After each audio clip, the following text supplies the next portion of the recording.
నేను మార్నింగ్ లేవగానే వెంటనే నేనైతే కాలకృత్యానికి అయితే వెళ్ళాను ఫ్రెండ్స్. అయితే ఆ యొక్క కాలకృత్యానికి వెళ్ళే ముందు నాకు రోడ్డు పక్కన అయితే ఒక మొక్క అయితే కనిపించింది ఫ్రెండ్స్. అయితే ఆ మొక్క అనేది ఏ విధంగా అయితే ఉపయోగపడతాయి మీకైతే ఈ వీడియోలో అయితే మీకైతే చూపిస్తాను ఫ్రెండ్స్.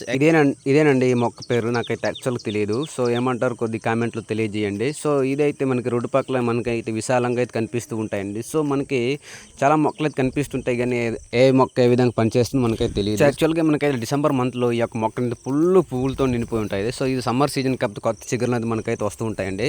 సో ఈ యొక్క చిగురులు అనేది విధంగా పైన ఉన్న చిగురులను మనం తీసిన తర్వాత ఈ యొక్క పైన ఉన్నవే తీయాలండి. ఎందుకంటే చాలా మెత్తగా ఉంటాయి కాబట్టి దాంట్లో ఉండే జ్యూస్ కూడా ఎక్కువ ఉంటాయి ఫ్రెండ్స్. సో ఈ విధంగా రెండు చేతులు మడిచిన తర్వాత మనకైతే ఈ విధంగా ప్రెస్ అనేది చేయాలి ఫ్రెండ్స్. బాగా రుద్దాలండి.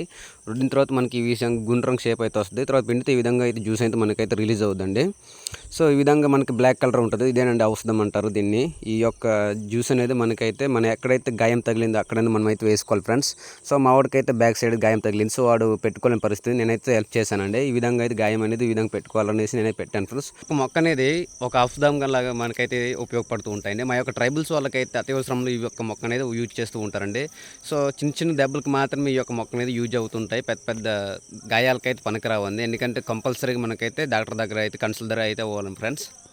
చూసారు కదా ఫ్రెండ్స్, మా వీడియో మీకు నచ్చినట్టయితే ఒక లైక్ వేసుకోండి. అలాగే మన ఛానల్ సబ్స్క్రైబ్ చేయకపోతే వెంటనే సబ్స్క్రైబ్ చేయండి.